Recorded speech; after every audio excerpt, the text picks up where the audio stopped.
അസ്സാം വലൈക്കും hi all. അപ്പോൾ നമ്മളെ വീട്ടിലില്ലേ പെട്ടെന്ന് വിരുന്നുകാർ വന്നാൽ ക്വിക്കായിട്ട് എങ്ങനെ ഉണ്ടാക്കാമെന്നുള്ളത് നമ്മൾ പാർട്ട് 1 അപ്ലോഡ് ചെയ്തിട്ടുണ്ട്. അതിൻ്റെ പാർട്ട് 2 ആണ് ഇന്നത്തെ വീഡിയോ എന്ന് പറയുന്നത്. അപ്പോൾ അന്നത്തെ വീഡിയോയിൽ കുറേ പേർ ചോദിച്ചിട്ടുണ്ടായിരുന്നു മുട്ടയില്ലാത്ത റെസിപ്പീസ് ഒന്നും ഇല്ലേ എന്നുള്ളത്. അപ്പോൾ മുട്ടയൊന്നും ഇല്ലാതെ ക്വിക്കായിട്ട് ഉണ്ടാക്കാൻ പറ്റുന്ന ഒരു അടിപൊളി റെസിപ്പിയാണ്. ഒരു ഗ്ലാസ് തൈര് എടുത്തിട്ടുണ്ട്. അപ്പോൾ അതിലേക്ക് കുറച്ച് ഉപ്പിട്ട് കൊടുക്കുന്നുണ്ട്. തൈര് നമ്മൾ ഉടച്ചിട്ടൊന്നുമില്ല. പിന്നെ 3/4 ടീസ്പൂണോളം എന്തിട്ട് കൊടുക്കുന്നുണ്ട്, ബേക്കിംഗ് സോഡ ഇട്ട് കൊടുക്കുന്നുണ്ട്. ഇനിയിപ്പോൾ ഇത് നല്ല പോലെ ഒന്ന് ഫോർക്കോ വിസ്കോ എന്തെങ്കിലും വെച്ചിട്ട് ഈ കട്ട തൈരല്ലേ ഒന്ന് ഉടച്ചെടുക്കുക.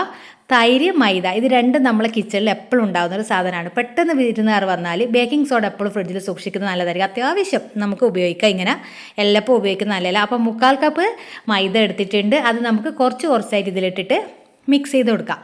ഇപ്പോൾ ഒന്ന് മിക്സ് ചെയ്തിട്ട് ഒരു 2-3 മിനിറ്റ് അവിടെ മാറ്റി വെക്കുക. എന്നിട്ട് നമുക്ക് വീണ്ടും ആവശ്യമെന്ന് തോന്നുന്നുണ്ടെങ്കിൽ ഈ മൈദ ചേർത്ത് കൊടുക്കുക കേട്ടോ. ചിലപ്പോൾ 3/4 മുതൽ 1 കപ്പ് വരെ വേണ്ടി വരും. അതിപ്പോൾ ഓരോ തൈരിനനുസരിച്ചിട്ടായിരിക്കും നമുക്ക് മൈദയുടെ അളവ്. അങ്ങനെ കറക്റ്റ് പറയാൻ പറ്റില്ല കേട്ടോ. ഞാൻ 250 ml കപ്പാണത്. അതിൽ 3/4 അങ്ങനെ നിറച്ചെടുത്തിട്ടില്ല. ഒരു 3/4 ഭാഗം എടുത്ത് നല്ലപോലെ മിക്സ് ചെയ്ത് യോജിപ്പിച്ചെടുക്കുന്നുണ്ട്. ഇനിയിപ്പോൾ ഇത്രയും ബാക്കിയുണ്ട്, നമുക്ക് നോക്കിയിട്ട് വേണമെങ്കിൽ ചേർത്ത് കൊടുക്കട്ടെ. ഇനിയിപ്പോൾ ഇതിൻ്റെ സൈഡ് ഡിഷ് ചമ്മന്തി ഉണ്ടാക്കി എടുക്കുന്നുണ്ട് കേട്ടോ. കുറച്ച് ഉണ്ടാക്കുന്നുള്ളൂ. അതിലേക്ക് ഒരു പച്ചമുളകും പിന്നെ ചെറിയ പീസ് ഇഞ്ചി, കുറച്ച് മല്ലിയില ഇട്ടിട്ട് കുറച്ച് ഉപ്പ് ഇട്ടിട്ട് ഒന്ന് ക്രഷ് ചെയ്തെടുത്താൽ നമ്മളെ ക്വിക്ക് ആൻഡ് ഈസി ചമ്മന്തി റെഡി ആയിട്ടുണ്ട് കേട്ടോ. കുറേ സമയമൊന്നും മെനക്കെടണ്ട. അപ്പോൾ അത് നമ്മൾ ഒരു ബൗളിലേക്ക് മാറ്റുന്നുണ്ട്. ഈ ഒരു സമയം മാത്രം അത് ആ മിക്സ് അവിടെ വെച്ചാൽ മതി. കുറേ സമയം മിക്സ് ചെയ്ത് വെക്കേണ്ട ആവശ്യമുള്ള റെസിപ്പിയല്ല ഇത്. നമുക്ക് 3-4 മണിക്കൂർ മിക്സ് ചെയ്തും വെക്കുക വേണമെങ്കിൽ. പക്ഷേ ഇപ്പം നമുക്ക് ഇങ്ങനെ ഉണ്ടാക്കിയെടുക്കാം. അപ്പോൾ ഇത് ഞാൻ ഒന്ന് ചട്ടി കാച്ചി ഒഴിക്കുന്നുണ്ട്. നിങ്ങൾക്ക് നിങ്ങളെ ഇഷ്ടമുള്ള ചമ്മന്തി ഉണ്ടാക്കിയെടുക്കുക. ഇനി അതെല്ലാം കുറച്ച് ബാറ്റർ ലൂസായിട്ട് ആ ചമ്മന്തി വേണ്ടെങ്കിൽ അങ്ങനെ ഉണ്ടാക്കിയെടുക്കാം കേട്ടോ. ഇനിയിപ്പോൾ ഇതിലൊരു ഉള്ളിയും ഒരു പച്ചമുളകും ചെറുതായി കട്ട് ചെയ്യുന്നുണ്ട്. അപ്പോൾ ചമ്മന്തിക്ക് ഞാനൊരു ചെറിയ പീസ് ഇഞ്ചി എടുത്ത് അത് ഒരു കഷ്ണം ഇതിലേക്കും ഒരു ചെറിയ പീസ് ചമ്മന്തിയിലേക്കും അങ്ങനെ എടുത്തതാണ്. നമുക്ക് കുറേ കാര്യങ്ങൾ കട്ട് ചെയ്യാനത് ഇപ്പോൾ ഒരു ഗസ്റ്റ് വന്നിരിക്കുന്ന സമയത്ത് സമയം ഉണ്ടാവില്ല. അപ്പോൾ മാക്സിമം എങ്ങനെ സ്പീഡ് ചെയ്യാമെന്നുള്ളതാണ് പറഞ്ഞത്. അപ്പോൾ നല്ല ചെറുതായിട്ട് അരിഞ്ഞ ഉള്ളിയും പച്ചമുളകും അതിലിട്ട് കൊടുക്കുക. 1 ടീസ്പൂൺ തേങ്ങ കയ്യിലുണ്ടെങ്കിൽ ഇട്ട് കൊടുത്തോ. എന്താ ഞാൻ ചമ്മന്തിക്ക് പൊടിക്കാൻ ഉള്ളത് കൊണ്ട് അതിൽ നിന്നൊരു സ്പൂൺ എടുത്തിട്ടുണ്ട്. തേങ്ങയെല്ലാം ചിരകിയിട്ട് എൻ്റെ ഫ്രിഡ്ജിൽ എപ്പോഴും സ്റ്റോക്ക് ഉണ്ടാവട്ടെ. ഈ ഒരു പൊരിക്കാൻ നിൽക്കുന്ന സമയം കൊണ്ട് നമുക്ക് ഇപ്പുറത്തെ സ്റ്റൗവിൽ ചായ വെക്കാം കേട്ടോ. ആ ചായ തിളക്കുന്ന സമയം കൊണ്ട് നമുക്കിത് പൊരിച്ചെടുക്കുകയും ചെയ്യാം. ഇത് പൊരിച്ച് ചൂടോടെ കഴിക്കണം, അല്ലാതെ നമ്മളിത് വെച്ചിട്ട് കഴിക്കാൻ ടേസ്റ്റ് അത്ര ഉണ്ടാവില്ല കേട്ടോ. എപ്പോഴും നമ്മൾ ചൂടോടെ കഴിക്കുമ്പോൾ എന്തും ടേസ്റ്റ് ഉണ്ടാവും. പ്രത്യേകിച്ച് ഇങ്ങനത്തെ വട പോലത്തെ ഐറ്റംസ് എല്ലാം അങ്ങനെ തന്നെയാണ്. അപ്പോൾ ഇതിൻ്റെ ഉപ്പും കാര്യങ്ങളൊക്കെ നോക്കണം. അപ്പോൾ ഇത് കുറച്ച് അത്യാവശ്യം ലൂസ് ഉണ്ട്. അപ്പോൾ ബാക്കി നമ്മൾ അന്ന് നേരത്തെ എടുത്ത് വെച്ച ഒരു മൈദ ഉണ്ടല്ലോ അതും കൂടി ഇതിലേക്ക് ചേർത്ത് കൊടുത്തിട്ട് നല്ലപോലെ കൈ കൊണ്ട് തന്നെ മിക്സ് ചെയ്യുക കേട്ടോ. കൈ കൊണ്ട് തന്നെ മിക്സ് ചെയ്യുമ്പോൾ ഇത് പൊങ്ങി വരാൻ നല്ല ഹെൽപ്ഫുള്ളാണ്. നമ്മൾ എപ്പോഴും പറഞ്ഞില്ല ദോശ മാവ് ഇഡ്ഡലി മാവൊക്കെ കൈ കൊണ്ട് നമ്മൾ മിക്സാക്കി വെക്കുന്ന അതേപോലെ തന്നെ നല്ലപോലെ കൈ കൊണ്ടൊന്ന് മിക്സ് ചെയ്തിട്ട് വെക്കുക. ആ ഒരു എണ്ണ ചൂടാകുന്ന ആ ഒരു സമയം കൈ കൊണ്ടൊന്ന് മിക്സ് ചെയ്ത് കൊടുത്തത് അത്രയും മതി. ഇനിയിപ്പോൾ നല്ലോണം കഴുകി വന്നതിന് ശേഷം ഇതാണ് കൺസിസ്റ്റൻസി വേണ്ടത്. ഓവറായിട്ട് ടൈറ്റ് ആവാനും പാടില്ല, ലൂസ് ആവാനും പാടില്ല. ഈ ഒരു കൺസിസ്റ്റൻസി അതായത് നമ്മളെ കയ്യിൽ നിന്ന് ഊർന്ന് പോവണം. അങ്ങനെ ടൈറ്റായിട്ട് നമ്മൾ മാവാകുമ്പോൾ അങ്ങനെ ഊർന്ന് വീവില്ലല്ലോ. ആ ഒരു ഇത് നോക്കിയാൽ മതി. ഇനിയിപ്പോൾ ഇത് ഇങ്ങനെ വെളിച്ചെണ്ണയിൽ ഇട്ട് കൊടുക്കുക. നല്ല ചൂട് വെളിച്ചെണ്ണയിൽ ഓയിലോ എന്താ നിങ്ങളെ ഇഷ്ടം അതിനനുസരിച്ചിട്ട് ഇട്ട് കൊടുക്കുക. എന്നിട്ട് തിരിച്ചും മറിച്ചിട്ട് ഗോൾഡൻ കളറാവുന്നതിനെ മുറിച്ചെടുക്കുക. ലോ ടു ഹൈ ഫ്ലെയിം ആക്കി എടുക്കുക. അത്രയും പണിയുള്ളൂ. ഇപ്പുറത്ത് ചായ തിളക്കുന്നുണ്ട്. ഇപ്പുറത്ത് ഈ ഒരു മാവ് മിക്സാക്കാൻ വലിയ ബുദ്ധിമുട്ടൊന്നുമില്ല. തൈര് നമ്മളെ കയ്യിൽ സ്റ്റോക്ക് ഉണ്ടെങ്കിൽ നമുക്ക് ഗസ്റ്റ് വന്ന് എത്രയും പെട്ടെന്ന് ഉണ്ടാക്കി കൊടുക്കാൻ പറ്റുന്ന ഒരൈറ്റാണ് കേട്ടോ.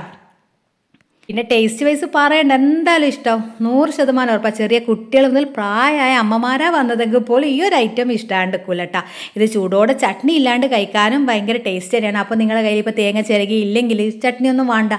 ഇത് ചൂടോടെ സെർവ് ചെയ്ത് നല്ലൊരു കട്ടി കോഫി കൂടി കൊടുത്തിട്ടുണ്ടെങ്കിൽ സൂപ്പറായി. ഇനിയിപ്പോൾ കോഫി ഇഷ്ടമില്ലാത്ത ആൾക്കാർക്കാണെങ്കിൽ നിങ്ങൾ ചായ ഉണ്ടാക്കി കൊടുത്തു. ഞാനിതിന് കോഫി കേട്ടോ സൈഡായിട്ട് ഉണ്ടാക്കുന്നത്. ഒരു 3 ബാച്ച് പൊരിച്ചെടുക്കാനേ ഇത് ഉണ്ടാവുള്ളൂ. അത്രയും മതി. നമുക്ക് അന്നേരത്തേക്കുള്ള ആ ഒരളവിൽ മാത്രമേ ഉണ്ടാക്കി കൊടുക്കണ്ടൂ. പിന്നെ ഓവറായിട്ട് ഒരു സാധനം ഉണ്ടാക്കണ്ട. അപ്പോൾ ആർക്കും അത്ര ടേസ്റ്റും കിട്ടില്ല. പിന്നെ ഉണ്ടാക്കാൻ കുറേ സമയം വേണ്ടി വരും. അപ്പോൾ ഞാൻ ഗ്ലാസ്സിൽ കോഫി ഇട്ടിട്ടുണ്ട്. കാരണം ഒരാൾക്ക് മധുരം വേണം, ഒരാൾക്ക് മധുരം വേണ്ട. അങ്ങനെയാണ് ഇവിടുത്തെ ഇപ്പോൾ വന്ന ഗസ്റ്റിനുള്ളത്. അതുകൊണ്ട് ഞാൻ ഒന്നിൽ മധുരം ഇട്ട് ഗ്ലാസ്സിൽ തന്നെ മധുരം ഇട്ടത് അതുകൊണ്ടാണ്. സെർവിങ് പ്ലേറ്റിലേക്ക് മാറ്റുന്നുണ്ട് കേട്ടോ. കറുമുറ പുറം ഭാഗം നല്ല ക്രിസ്പിയും ഉൾഭാഗം നല്ല സോഫ്റ്റ് ആയിട്ടുള്ള നല്ലൊരു വടയുടെ റെസിപ്പിയാണ് കേട്ടോ. അപ്പോൾ നല്ലപോലെ കോഫി എന്ന് പറയുമ്പോൾ നമ്മൾ ഉണ്ടാക്കുമ്പോൾ എപ്പോഴും നല്ലോണം പാൽ ഒഴിക്കുക. പാൽ കുറച്ച് കുറവാണെങ്കിൽ കുറച്ച് പാൽപ്പൊടി ചേർത്ത് കൊടുക്കുക. നല്ല കട്ടിയിൽ കൂടി കുടിക്കുമാർക്കും അതിൻ്റെ ടേസ്റ്റ് ഉണ്ടാവും. പാല് കുറേ വെള്ളം ചേർത്തിട്ട് കോഫിയും ചായയൊന്നും ഉണ്ടാക്കിയ ടേസ്റ്റ് ഉണ്ടാവില്ല. നമ്മൾ വീട്ടിൽ നിന്ന് തന്നെയാണെങ്കിൽ വെള്ളമൊക്കെ ചേർത്ത് ചായയൊക്കെ അങ്ങനെയൊക്കെ നമുക്ക് ഉണ്ടാക്കിയെടുക്കാം. പക്ഷേ ഗസ്റ്റിൽ എപ്പോഴെങ്കിലും നമ്മളിത് വന്നിട്ട് കഴിച്ചിട്ട് പോകുന്ന ആൾക്കാരായിരിക്കും. ഇപ്പോൾ വർഷങ്ങൾക്ക് ശേഷമായിരിക്കും വരുന്നുണ്ടാവില്ല, മാസങ്ങൾക്ക് ശേഷമായിരിക്കും അവർ നമ്മുടെ അടുത്ത് വരുന്നുണ്ടാവും. എപ്പോഴും നമ്മളെ ഫുഡ് അവർ കഴിക്കുന്നില്ലല്ലോ. അപ്പോൾ എപ്പോഴെങ്കിലും വന്ന് കഴിക്കുന്ന ആൾക്കാർ കഴിച്ചിട്ട് നല്ലൊരു അഭിപ്രായം പറയുക എന്നുള്ളത് എല്ലാവർക്കും ഭയങ്കര ആഗ്രഹമുള്ള ഒരു കാര്യമായിരിക്കും. അപ്പോൾ ഇങ്ങനെ ഒന്ന് ഉണ്ടാക്കി നോക്കിയാട്ടെ. നല്ല കട്ടി കോഫിയും ഈ ഒരു വടയും മാത്രം മതി. സൈഡ് ഡിഷ് ചട്നിയൊന്നും വേണമെന്നില്ല. മക്കളൊക്കെ അങ്ങനെ തന്നെ ചൂടോടെ കഴിച്ചോളും. ഇനിയിപ്പോൾ എനിക്ക് എപ്പോഴും എന്ത് ചട്നി കൂട്ടി കഴിക്കാൻ ഇഷ്ടപ്പെടുന്ന ഒരാളാട്ടോ. അപ്പോൾ തേങ്ങ എപ്പോഴും എൻ്റെ ഫ്രിഡ്ജിൽ ഞാനിങ്ങനെ ബോക്സിൽ സ്റ്റോക്കാക്കി വെക്കും കേട്ടോ. തീരുന്തോറും എന്നാൽ പെട്ടെന്നൊരു മുട്ടക്കറി ഉണ്ടാക്കാൻ ഒരു ഗസ്റ്റ് വന്നാലും ഒന്നും ടെൻഷൻ ഇല്ലാന്നേ തേങ്ങ ഫ്രിഡ്ജിൽ ഉണ്ടാവുമ്പോൾ. പിന്നെ അത് ഹെൽത്ത് വൈസ് നോക്കുന്നതാണെങ്കിൽ ഫ്രഷ് ചിരണ്ടി എടുക്കുന്നതാണ് എപ്പോഴും നല്ലത്. അപ്പോൾ ഇത് ഗസ്റ്റൊക്കെ പോയി കഴിഞ്ഞപ്പോൾ ഇതാ മോളുടെ സമാധാനത്തിൽ കഴിക്കുന്നത്. അപ്പോൾ ഇതിൻ്റെ അത് ഞാൻ പറഞ്ഞ ഉൾഭാഗം നല്ല സോഫ്റ്റാണ്, പുറം ഭാഗം ക്രിസ്പിയാണ്. അപ്പോൾ മസ്റ്റ് ട്രൈ ആണ്. എല്ലാവരും ട്രൈ ചെയ്ത് നോക്കിക്കോ. ഏതൊരു ഗസ്റ്റ് വന്നാലും ധൈര്യത്തിൽ ട്രൈ ചെയ്യുക കേട്ടോ. അപ്പം നമ്മൾ പിന്നൊരു ദിവസം എൻ്റെ അടുത്തുള്ളതെന്ന് പറഞ്ഞാൽ ചപ്പാത്തി. ഞാൻ രാവിലെ ചപ്പാത്തി ചിക്കൻ കറിയാണ് ഉണ്ടാക്കിയത്. അപ്പോൾ അത് രണ്ടും വെച്ചിട്ട് ചിലപ്പോൾ ദിവസം നമ്മളത് ചപ്പാത്തിയും ചിക്കൻ കറിയൊക്കെ ഉണ്ടാകുമ്പോൾ ഈവനിങ്ങിൽ ഒരു ഗസ്റ്റൊക്കെ വന്നിട്ടുണ്ടെങ്കിൽ നമുക്ക് എങ്ങനെ ഉണ്ടാക്കിയെടുക്കാമെന്നാണ് പറയുന്നത്. അപ്പോൾ 2 ഐറ്റംസ് ഉണ്ടാക്കിയെടുക്കുന്നുണ്ട്. 4 സവാള ചെറുതായി കട്ട് ചെയ്തിട്ടുണ്ട്. അപ്പോൾ 2 ഐറ്റംസിനായതുകൊണ്ടാണ് 4. അതായത് ഒരു ഐറ്റം മാത്രമായി ഉണ്ടാക്കുന്നുണ്ടെങ്കിൽ 2 സവാള മതിയാവും. പിന്നെ ഞാനിപ്പോൾ 2 ഒരുമിച്ച് ഉണ്ടാക്കിയെടുക്കുന്നുണ്ട്. കുറച്ച് ഉപ്പ് ഇട്ടിട്ട് വഴറ്റിയെടുക്കുന്നുണ്ട്. ഇനിയിപ്പോൾ നമ്മളെ കയ്യിൽ ചപ്പാത്തി ചുട്ടയില്ലെങ്കിൽ പെട്ടെന്നൊരു ഗസ്റ്റ് വരുന്നുണ്ട് എന്ന് നമുക്കൊരു ന്യൂസ് കിട്ടുന്നുണ്ടെങ്കിൽ നമുക്ക് റെഡിമെയ്ഡ് പാക്കറ്റ് ചപ്പാത്തി വാങ്ങിയിട്ട് ഇത് വേഗം ഉണ്ടാക്കാൻ പറ്റുന്ന റെസിപ്പിയാണ് കേട്ടോ. അപ്പോൾ അതിൽ 2-3 ചിക്കൻ എടുത്തിട്ട് ഞാനിങ്ങനെ അതിനൊന്ന് നുറുക്കി എടുക്കുന്നുണ്ട് ചിക്കൻ പീസിനെ. ഇനി അതെല്ലാം നമുക്കിപ്പോൾ ഇറച്ചിപ്പത്തിലെല്ലാം ആണെങ്കിൽ പൊടി മാവ് കുഴക്കണം, പരത്തണം, അങ്ങനെ കുറേ പ്രൊസീജിയർ ഉണ്ടല്ലോ. അതൊന്നും ഇല്ലാണ്ട് നമുക്ക് ഈസി ആയിട്ട് ഇപ്പോൾ അടുത്തൊരു ഷോപ്പ് ഉണ്ടെങ്കിൽ ഒരു പാക്കറ്റ് ചപ്പാത്തി കിട്ടിയാൽ നമുക്ക് പെട്ടെന്ന് ഉണ്ടാക്കി കൊടുക്കാം. പുറത്തുനിന്ന് തട്ടുകടയിൽ നിന്ന് വാങ്ങുന്നതിൽ നല്ലതല്ലേ നമ്മൾ കൈകൊണ്ട് ഉണ്ടാക്കിയിട്ട് കൊടുക്കുന്നത്. അത് പ്രത്യേകം എല്ലാവർക്കും ഇഷ്ടമായിരിക്കുമല്ലോ. നല്ലപോലെ മല്ലിയില ഇട്ട് കൊടുക്കുന്നുണ്ട് ഞാൻ. ഇതിൽ വെളുത്തുള്ളിയോ ഇഞ്ചിയോ ഒന്നും തൊലിയാളിയാ സമയമില്ല കേട്ടോ. അപ്പോൾ 1 കപ്പ് മൈദ ഞാൻ ഇട്ട് കൊടുക്കുന്നത്. അതിലേക്ക് കുറച്ച് ഉപ്പ് ഇട്ടിട്ട് നമ്മൾ 2 ഐറ്റം ആണല്ലോ, ഒന്ന് ചപ്പാത്തി വെച്ചിട്ടും ഒന്ന് വേറൊരു ഐറ്റമായിട്ട് ഉണ്ടാക്കിയെടുക്കുന്നത്. അപ്പോൾ ഇത് ഒന്ന് നല്ല എന്താണ് പറയുക, നല്ലൊരു മാവ്, ദോശമാവിൻ്റെ ആ ഒരു കൺസിസ്റ്റൻസിയിൽ ഒരു ബാറ്റർ ഉണ്ടാക്കിയെടുക്കുക. കുറച്ച് മഞ്ഞപ്പൊടി കളറിന് ആവശ്യമായിട്ട് ഉണ്ടാക്കിയെടുക്കുന്നുണ്ട് കേട്ടോ. ഇതും ഈസി ആയിട്ട് ഉണ്ടാക്കിയെടുക്കുക. നിങ്ങളിപ്പോൾ ഒരു ഗസ്റ്റ് വന്നാൽ ചായ തിളക്കുന്ന സമയം കൊണ്ട് കടി ഉണ്ടാക്കാമെന്ന് പറഞ്ഞാൽ എല്ലാം കൂടി ഉണ്ടാക്കുമ്പോൾ പറ്റൂല കേട്ടോ. ഞാൻ ഓരോ ഐറ്റം ഉണ്ടാക്കുന്നതാണെങ്കിൽ പറ്റും. അപ്പോൾ അതിലേക്ക് കുറച്ച് മഞ്ഞൾപ്പൊടി, മുളക് പൊടി, കുറച്ച് കുരുമുളക് പൊടി, ഗരം മസാല കയ്യിലുണ്ടെങ്കിൽ അത് ഇട്ട് കൊടുക്കുക. ഇനിയിപ്പോൾ നമ്മളത് ബീഫ് മസാലയോ ചിക്കൻ മസാല അങ്ങനത്തെ ഒക്കെ സ്റ്റോക്ക് ഉണ്ടെങ്കിൽ അതൊരു 1 ടീസ്പൂണും കൂടി ഇട്ട് കൊടുത്താലില്ലേ ഈ ഒരു മസാലക്ക്. പിന്നെ നമ്മൾ വേറൊന്നും കുറേ വെളുത്തുള്ളി ഇഞ്ചിയോ അങ്ങനത്തെ ഒന്നുമില്ല. ഞാൻ പച്ചമുളക് ഇട്ട് കൊടുത്തില്ല. കാരണം കുട്ടികളിങ്ങനെ അതിൽ നിന്ന് പെറുക്കി വെക്കാൻ ചാൻസ് കൂടുതലാണ്. അതുകൊണ്ട് വേണ്ടാന്ന് വിചാരിച്ചിട്ട് ഈ മുളകും കുരുമുളകിൻ്റെ ആ ഒരു സ്പൈസസ് മതി. പിന്നെ ചിക്കനും അത്യാവശ്യം സ്പൈസ് ഉണ്ട്, നമ്മൾ വേവിച്ച ചിക്കൻ ആണല്ലോ. അപ്പോൾ എല്ലാം കൂടി നല്ലപോലെ മിക്സ് ചെയ്തെടുക്കാം. മസാല റെഡി.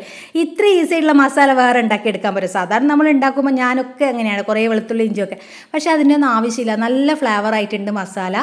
ഇനിയിപ്പോൾ ഇതിലേക്ക് എന്താണ്, നല്ല ചൂടായ കല്ലുമേൽ ഈ ദോശ ഒന്ന് ഒഴിച്ചിട്ട് ചുട്ടെടുക്കുക. തിരിച്ചിടേണ്ട ആവശ്യമില്ല കേട്ടോ. ജസ്റ്റ് നല്ലപോലെ ഡ്രൈ ആയാൽ ഇതിലേയും എടുക്കാം. 2 വശവും മുറിച്ചെടുക്കേണ്ട ആവശ്യമില്ല. അപ്പോൾ ആ 2 വശം മുറിച്ചെടുക്കേണ്ട അത്രയും സമയമൊന്നും നമുക്ക് വേണ്ട. ഓരോന്നോരോന്ന് ജസ്റ്റ് ആറിയാൽ ഒരു പ്ലേറ്റിലേക്ക് മാറ്റാം, ഫില്ലിങ് വെച്ച് കൊടുക്കാം, കവർ ചെയ്യുക. അത്രയേ പണിയുള്ളൂ കേട്ടോ. ഈസി തന്നെയാണ് ഇത് ഉണ്ടാക്കിയെടുക്കാനായിട്ട്. അങ്ങനെ ബുദ്ധിമുട്ടുള്ളൊരു റെസിപ്പി അല്ല. ഞാൻ ഒരുപാട് പ്രാവശ്യം ട്രൈ ചെയ്യുന്നതാണ്. ആര് വന്നാലും ആ ഒരു ഗസ്റ്റിനെ ഇരുത്തിക്കൊണ്ട്, ചിലപ്പോൾ നമ്മളെ സ്വന്തം കസിൻസൊക്കെ വന്നുള്ള കാര്യമാണ് പറഞ്ഞത്. നമ്മളിപ്പോൾ ഇളാമ്മമാർ, മൂത്തമ്മമാർ, അല്ലെങ്കിൽ നമ്മളെ അങ്ങനത്തെ ആൾക്കാർ വരുമല്ലോ. അതുമല്ല നമ്മളെ ഫ്രണ്ട്സ്, ചിലപ്പം വൈകുന്നേരം കഥ പറയാൻ വരുന്ന ഫ്രണ്ട്സ് ആയാലും ഒക്കെ നമുക്ക് കൊടുക്കാൻ പറ്റുന്ന അങ്ങനത്തെവർക്ക്. ചിലപ്പോൾ നമ്മളിപ്പോൾ ദൂരത്തുള്ള അറിയാത്ത ആൾക്കാർക്ക് നമ്മളൊരു ജ്യൂസ് കൊടുത്ത് അങ്ങോട്ട് അയക്കും. അല്ലാതെ നമ്മൾ തൊട്ടടുത്ത ആൾക്കാർ വന്നിട്ട് ഇനി വല്ലപ്പോഴേ അവർ വരുള്ളൂ. എപ്പോഴും വന്നു പോകുന്നവരാണെങ്കിൽ ഒരു കുഴപ്പമില്ല. ഞാൻ കഴിഞ്ഞ വീഡിയോയിലും പറഞ്ഞിട്ടുണ്ട്, അത് നമുക്ക് വിഷയമല്ല, ഒരു വിഷയമല്ല. ഇടയ്ക്കിടെ വന്നു പോകുന്ന ആൾക്കാർ, ചില ആൾക്കാരുണ്ടാവും വല്ലപ്പോഴേ വരുള്ളൂ, വന്നാൽ കുറച്ച് സമയം ഇരിക്കും. ഓക്കെ, അങ്ങനത്തെ ആൾക്കാർ വന്ന് ആ ഒരു കാര്യം കേട്ടോ പറയുന്നത്. പിന്നെ 4 മുട്ട എടുത്തിട്ടുണ്ട്. അതൊന്ന് പൊട്ടിച്ച് ഉപ്പ് ഇട്ടിട്ട് ഒന്ന് മിക്സ് ചെയ്തെടുക്കാം. നമുക്കൊരു മുട്ടയുടെ ഒരു പൊരിച്ചിട്ട് ഉണ്ടാക്കണം. മുട്ട പൊരിച്ചതെന്ന് പറയുമ്പോൾ കുറച്ച് വെളിച്ചെണ്ണ ഒഴിച്ചിട്ട് അതിലേക്ക് ഇങ്ങനെ സ്ക്രോൾ ചെയ്ത് മുട്ട ഒന്ന് നുറുക്കി എടുത്തിട്ട് മുട്ട വറവ് പോലെ ആക്കിയെടുക്കുക. ഇതൊരു ലെയറിലേക്ക് നമ്മൾ സാധാരണ മുട്ടത്തോരൊക്കെ ഉണ്ടാക്കുന്നില്ലേ, ആ ഒരു മെത്തേഡ് തന്നെ. ഇതിൽ വേണമെങ്കിൽ പെപ്പർ പൗഡർ ആഡ് ചെയ്യാം കേട്ടോ. ഞാനൊരു തിരക്കിനിടയിൽ പെപ്പർ ഇട്ട് കൊടുക്കാൻ മറന്നിട്ടുണ്ട്. അപ്പോൾ അതങ്ങനെ ഒരു സൈഡിൽ മാറ്റി വെച്ച്, പിന്നെ ഇതിലേക്ക് പാനിൽ കുറച്ച് ഓയിൽ ഒഴിച്ചിട്ട് നല്ലപോലെ ചൂടാനതിന് ശേഷം ഓഫ് ചെയ്ത് താഴത്ത് വെച്ചിട്ടാണ് നമ്മളിത് ലെയർ ചെയ്തിട്ടൊന്ന് സെറ്റ് ചെയ്തെടുക്കണം. ചപ്പാത്തി ഞാൻ രാവിലെ ചുടുന്ന സമയത്ത് ഇങ്ങനെ ഒരു പത്തിരി ഉണ്ടാക്കാമെന്ന ചട്ടിപ്പത്തിരിൻ്റെ ഉദ്ദേശത്തിലല്ല ചെയ്തെടുത്തത്. നമുക്ക് വേണ്ടി സാധാരണ ചപ്പാത്തി ചിക്കൻ കറി കഴിക്കാനുള്ള ഉദ്ദേശത്തിൽ ചുട്ടതായതുകൊണ്ട് തന്നെ എന്താണ് ചെറുതും വലുതുമൊക്കെ ആയിട്ടാണ് ഉള്ളത്. അപ്പോൾ അത് കാര്യമാക്കണ്ട കേട്ടോ. ലാസ്റ്റ് എല്ലാം ലെയർ ചെയ്ത് സെറ്റ് ചെയ്ത് വരുമ്പോഴത്തേക്ക് ഷേപ്പൊക്കെ ആയിക്കോളും. അപ്പോൾ ഫസ്റ്റ് ലെയറിൽ ചിക്കൻ്റെ ഫില്ലിങ് വെക്കുക, സെക്കൻഡ് ലെയറിൽ എന്ത് ചെയ്യാം, മുട്ടയുടെ ഫില്ലിങ് വെക്കുക. അത്രയും പണിയുള്ളൂ. ചപ്പാത്തി നല്ലപോലെ മുട്ടയിൽ ഡിപ്പ് ചെയ്തിട്ട് വെക്കുക. ഈ ഒരു 6 ചപ്പാത്തി ആവശ്യമുണ്ടാവും. ഈ ഒരു അളവിൽ 2 ഉള്ളിയും 4 മുട്ടയും വെച്ച് ചെയ്യുമ്പോൾ നമുക്ക് 6 ചപ്പാത്തി ആവശ്യമുണ്ടാവും. അപ്പോൾ 6 ചപ്പാത്തി കവർ ചെയ്യാനായിട്ട് 2 മുട്ട ആവശ്യമുണ്ട്. ടോട്ടൽ 4 2 6 മുട്ട നമുക്ക് ഈ ഒരു ഐറ്റം ഉണ്ടാക്കാൻ വേണം. പക്ഷേ ഈ ഒരു ഐറ്റം മാത്രം മതി കേട്ടോ. ഒറ്റയ്ക്ക് ഈ ഒരു ഐറ്റം മാത്രം മതി. നമുക്ക് ഗസ്റ്റിന് ഒരു പീസ് കഴിച്ചാൽ തന്നെ വയറങ്ങ് ഫില്ലാവും. ഇനി വേണമെങ്കിൽ നമുക്ക് ക്യാരറ്റൊക്കെ ഗ്രേറ്റ് ചെയ്തിട്ട് ഇട്ടിട്ട് അങ്ങനെ നമുക്കിതൊന്നും കൂടി ഹെൽത്ത് ഫുള്ളാക്കാം. പക്ഷേ അതിനൊന്നും ടൈമില്ല കേട്ടോ. എനിക്ക് ഞാൻ ഈസി ആയിട്ട് ചെയ്തെടുക്കുകയാണ് ചെയ്യുന്നത്. ഇപ്പോൾ ഈ ഒരു ഫ്ലേവർ ഇപ്പോൾ മുട്ട ഇഷ്ടപ്പെടുന്ന ആൾക്കാർക്കൊക്കെ നന്നായിട്ട് ഇഷ്ടപ്പെടും. ഇപ്പോൾ മുട്ട ഇഷ്ടപ്പെടാത്ത ആൾക്കാരുണ്ടാവുമല്ലോ ചില ആൾക്കാർ. ഞാൻ കഴിഞ്ഞ വീഡിയോയിൽ അങ്ങനെ മുട്ടയുടെ കാര്യം കുറേ കാണിച്ചപ്പോൾ ഇങ്ങനെ പറയുമ്പോൾ ഞാൻ ചിന്തിച്ചത് മുട്ട കഴിക്കാത്ത ആൾക്കാരുണ്ടല്ലോ എന്നുള്ളത്. അങ്ങനെയാണെങ്കിൽ ഒരു ലെയർ വെജിറ്റബിൾ ആഡ് ചെയ്യുക, ഒരു ലെയർ ചിക്കൻ്റെ ലെയർ ആഡ് ചെയ്യുക. പിന്നെ നല്ലോണം ഗീയിൽ അപ്പുറം മൊരിച്ചെടുത്തിട്ട് അങ്ങനെയും ചെയ്യാം കേട്ടോ. മുട്ട തന്നെ വേണമെന്നില്ല. മുട്ട ഇല്ലാണ്ടും നമുക്ക് ഈ റെസിപ്പി ചെയ്തെടുക്കാം. പക്ഷേ മുട്ട ഇഷ്ടപ്പെടുന്ന ആൾക്കാർക്ക് എന്തായാലും മുട്ട ഇഷ്ടാലേ ഈ ഒരു ഫ്ലേവർ ഇഷ്ടമാവുള്ളൂ. അങ്ങനെ ലോ ഫ്ലെയിമിൽ വെച്ച് 2 സൈഡും പെട്ടെന്ന് കുക്കായി കിട്ടും കേട്ടോ. കുറേ സമയമൊന്നും വേണ്ട, ഓൾറെഡി വന്ന ചപ്പാത്തിയാണല്ലോ. ഇനി ഇപ്പുറത്തെ സൈഡിൽ ഒരു പാന് വെച്ചിട്ട് കുറച്ച് ഗീ ഇട്ടിട്ട് നമ്മൾ ആദ്യം മിക്സ് ചെയ്ത് വെച്ചൊരു സംഭവം ഉണ്ടല്ലോ, അതൊന്ന് നമുക്ക് കോട്ട് ചെയ്തിട്ട് പൊരിച്ചെടുക്കണം. അപ്പോൾ അതിന് 2 മുട്ട എടുത്തിട്ടുണ്ട്. അപ്പോൾ ഇത് നിങ്ങൾക്ക് മുട്ട ഇല്ലാണ്ട് വെറും ഗീയിൽ വേണമെങ്കിൽ അങ്ങനെ അപ്പുറം ടോസ്റ്റ് ചെയ്തിട്ട് എടുക്കാം കേട്ടോ. മുട്ടയിൽ മുക്കിയാൽ പ്രത്യേക ടേസ്റ്റാണ്. ഇവിടെ ഞങ്ങൾക്കെല്ലാം മുട്ട വലിയ പ്രശ്നമില്ല. മുട്ട എല്ലാവർക്കും ഇഷ്ടമാണ്. അങ്ങനത്തെ ആൾക്കാർക്ക് കുഴപ്പമില്ല കേട്ടോ. ചില ആൾക്കാർ ഈ മുട്ട ഇഷ്ടപ്പെടാത്ത ആൾക്കാരുണ്ട്. ഓക്കെ, അങ്ങനത്തെ ആൾക്കാർക്കാണെങ്കിൽ വേണമെങ്കിൽ അപ്പാടെ നമുക്കിതൊന്ന് ഗീയിൽ ടോസ്റ്റ് ചെയ്യുക, അല്ലെങ്കിൽ വെളിച്ചെണ്ണയിൽ അപ്പുറം മൊരിച്ചെടുത്തിട്ട് അങ്ങനെയും കഴിക്കാം, കുഴപ്പമില്ല. ഞാനിപ്പോൾ ഇത് എടുക്കാനുള്ള മെയിനായിട്ടുള്ളൊരു കാരണം എന്ന് പറഞ്ഞാൽ കോലും പലയും എടുക്കണ്ട, അതൊരു വലിയൊരു ആശ്വാസമാണ്. ഇപ്പോൾ ഒരു ഗസ്റ്റിനെ എത്തിക്കൊണ്ട് ഇറച്ചിപ്പത്തിലെല്ലാം പണ്ടൊക്കെ നമ്മൾ ചുടലുണ്ട്. പക്ഷേ ഇപ്പോൾ അനക്കൽ അത് ഭയങ്കര മടിയാണ്. എൻ്റെ ഉമ്മ എല്ലാവരും വന്ന പെട്ടെന്ന് ഇറച്ചിപ്പത്തിൽ ഉണ്ടാക്കുക അങ്ങനെയൊക്കെ ഉണ്ടായിരുന്നു. പക്ഷേ ഇപ്പോൾ നമുക്കതിന് പ്രത്യേകിച്ച് എനിക്ക് ചപ്പാത്തിൻ്റെ പരത്തുന്നത് ഭയങ്കര മടിയുള്ളൊരു പണിയാണ്. അപ്പോൾ അങ്ങനെ നമ്മൾ ഈ ഒരു സംഭവം റെഡി ആയിട്ടാണ്. നല്ല ടേസ്റ്റ് ആട്ടോ കഴിക്കാൻ. വേണേൽ ആ മുട്ടയിൽ കുറച്ച് മല്ലിയില വിതറ. ഇവിടെ ഞാൻ 2 മുട്ട എടുത്തത്, മൂന്നാമത് ഒരു ഡിഷും കൂടി ഉണ്ടാക്കുന്നുണ്ട്, അതുകൊണ്ടാട്ടോ. അല്ലെങ്കിൽ ഈ ഒരു ഐറ്റം ഉണ്ടാക്കാൻ നമുക്ക് ഒറ്റ മുട്ടയുടെ ആവശ്യമുള്ളൂ കേട്ടോ. അപ്പോൾ ചട്ടിപ്പത്തിരി ഒരു സൈഡ് ആയിട്ടിട്ട് ഞാൻ മറിച്ചിട്ട് കൊടുക്കുന്നുണ്ട്. അപ്പോൾ ഈസി ആയിട്ട് ഉണ്ടാക്കിയെടുക്കാൻ പറ്റുന്ന സാധനമാണ് ചപ്പാത്തി നമ്മളെ കയ്യിലുണ്ടെങ്കിൽ.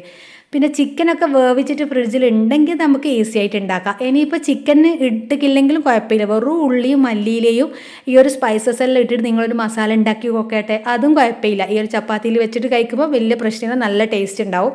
ഇപ്പോൾ ഞാനിവിടെ ഒരു പഴം എടുത്തിട്ട് അതിനെ ഒന്ന് നമ്മൾ പഴംപൊരിയെല്ലാം പൊരിക്കുന്ന ആ ഒരു രീതിക്ക് നീളത്ത് കട്ട് ചെയ്തെടുക്കുന്നുണ്ട്. ഫുള്ളായിട്ട് നീളത്തിലല്ല, നടുകെ കീറിയിട്ട് 2 സൈഡാക്കിയിട്ട് നീളത്ത് കട്ട് ചെയ്തെടുക്കുകയാണ് ചെയ്തത്. അപ്പോൾ ഓയിൽ ചൂടാൻ വെച്ചിട്ടുണ്ട്. അപ്പോൾ എൻ്റെ അടുത്ത് ബ്രെഡ് ക്രംസ് ഫ്രിഡ്ജിൽ സ്റ്റോക്ക് ഉണ്ടേനും പൊടിച്ചിട്ടുള്ളത്. ഇതിപ്പോൾ നമ്മളെ കയ്യിൽ എപ്പോഴും ബ്രെഡ് ക്രംസ് ഒന്നും സ്റ്റോക്ക് ഉണ്ടാവണമെന്നൊന്നുമില്ല.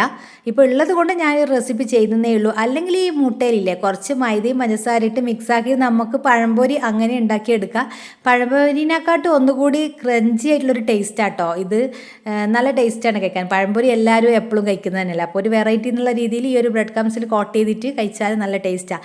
ഇനിയിപ്പോൾ ഇത് മുട്ട പറ്റാത്ത ആൾക്കാരുണ്ടെങ്കിൽ അവിടെ ഒരു മൈദയുടെ ബാറ്റർ ഉണ്ടല്ലോ, കുറച്ച് മൈദയും കുറച്ച് വെള്ളം ഒഴിച്ചിട്ട് ഒരു തിക്ക് ബാറ്റർ ആക്കിയിട്ട്, അധികം തിക്കല്ല, നമ്മൾ പഴംപൊരിൻ്റെ ആ ഒരു ബാറ്റർ പോലെ തന്നെ ആക്കിയിട്ട് ഈ ഒരു പഴത്തിന് ആ ഒരു കോട്ടിൽ ആദ്യം മുക്കിയതിന് ശേഷം ബ്രെഡ് ക്രംസിൽ മുക്കിയിട്ട് ഫ്രൈ ആക്കിയാൽ നല്ല ടേസ്റ്റ് ആട്ടോ. വെജിറ്റേറിയൻകാർക്കൊക്കെ അങ്ങനെ ട്രൈ ചെയ്ത് നോക്കാം. ഇപ്പം നമ്മൾ ഗസ്റ്റ് വന്ന ആൾക്കാർക്ക് മുട്ട ഇഷ്ടമില്ലെങ്കിൽ അങ്ങനെയും ചെയ്യാം. ഇനി കുറച്ച് സാൻഡ്വിച്ച് ഐറ്റംസ് ഉണ്ട്, അത് ഞാൻ ഇനി 3rd പാർട്ടായിട്ട് അപ്ലോഡ് ചെയ്യും കേട്ടോ. നമുക്ക് ഈസി ആയിട്ട് ക്വിക്കായിട്ട് ഒരാൾ വന്നിരുന്നാൽ നമ്മളെ വീട്ടിലുള്ളതെല്ലാം വെച്ചിട്ട് പെട്ടെന്ന് സാൻഡ്വിച്ചോ അങ്ങനത്തെ എണ്ണക്കടി അല്ലാത്തതിനും കുറേ റെക്കമെൻഡ് വന്നിട്ടുണ്ട്. അത് ഞാൻ 3rd ആയിട്ട് അപ്ലോഡ് ചെയ്യാം. എല്ലാം കൂടി ഒരുമിച്ച് നമുക്ക് ഒരു വീഡിയോയിലാകുമ്പോൾ നിങ്ങൾക്ക് കാണുന്നത് നിങ്ങൾക്കും ബോറായിരിക്കും. അതുകൊണ്ട് ഇൻഷാ അല്ലാഹ് അത് ഞാൻ അങ്ങനെ ചെയ്യുന്നുണ്ട്. പിന്നെ നമ്മുടെ ഗാർലിക് പേസ്റ്റിൻ്റെ റെസിപ്പി ചോദിച്ചിട്ടുണ്ട്. അത് ഞാൻ ആ ഒരു നമ്മളെ സാൻഡ്വിച്ച് ഐറ്റംസിൽ ഉണ്ടാവും കേട്ടോ. അത് ഇൻഷാ അല്ലാഹ് അത് പെട്ടെന്ന് തന്നെ അപ്ലോഡ് ചെയ്യുന്നുണ്ട്. അപ്പോൾ നിങ്ങൾ എന്തായാലും നമ്മളിപ്പോൾ ഒരു ഗസ്റ്റ് വരണമെന്നൊന്നും ഇല്ലല്ലോ. നമുക്കിപ്പോൾ ഓരോ ദിവസം വൈകുന്നേരം എന്താണെന്ന് ആലോചിച്ചുകൊണ്ടിരിക്കുന്ന ആൾക്കാർക്ക് ഇത് ഓരോന്നും ഓരോ ദിവസം ട്രൈ ചെയ്യുന്നത് വളരെ നല്ലതായിരിക്കും. കാരണം ഈ ഒരു ചട്ടിപ്പത്തിരി എന്ന് പറഞ്ഞാൽ നമുക്ക് രാവിലെ കുട്ടികൾക്ക് ലഞ്ച് ബോക്സ് കൊടുത്തയക്കാനൊക്കെ നല്ലൊരു റെസിപ്പിയാണ്. ഒരു 3 കുട്ടികൾ വീട്ടിലുണ്ടെങ്കിൽ ഒരു ചെറിയ ഇങ്ങനെ ആക്കിയെടുത്താൽ 3 പേർക്ക് ഒരേപോലെ വീതിച്ച് കൊടുക്കാൻ പറ്റും. പിന്നെ അതെല്ലാം ഇനിയിപ്പോൾ വൈകുന്നേരം ഇത് കുട്ടികൾ കഴിച്ചാൽ രാത്രി ഫുഡ് കഴിച്ചിട്ടില്ലെങ്കിലും കുഴപ്പമൊന്നുമില്ല കേട്ടോ. ഇതിൽ കുറച്ച് വെജിറ്റബിളെല്ലാം ആഡ് ചെയ്തിട്ടുണ്ട്, സൂപ്പറായി. ഞാൻ എപ്പോഴും ക്യാരറ്റൊക്കെ ആഡ് ചെയ്ത് കൊടുക്കും കുട്ടികൾക്ക്, അവരറിയാണ്ട് കഴിക്കുമല്ലോ. അപ്പോൾ ഓരോന്നോരോന്നായി ടേബിളിലേക്ക് സെറ്റ് ചെയ്യുന്നുണ്ട്. നല്ല അടിപൊളി സ്ട്രോങ് ചായയാണ് ഇതിൻ്റെ ഒപ്പം ഞാൻ ഉണ്ടാക്കിയെടുത്തത്. കോഫി നമ്മൾ ആ ഒരു ബോണ്ടൊക്കെ എനിക്ക് ഏറ്റവും ഇഷ്ടം കോഫിയാണ്, അതുകൊണ്ടാണ് അന്ന് അവർക്കും അങ്ങനെ കോഫി കൊടുത്തത്. അപ്പോൾ ഓരോരുത്തരും ഇഷ്ടം.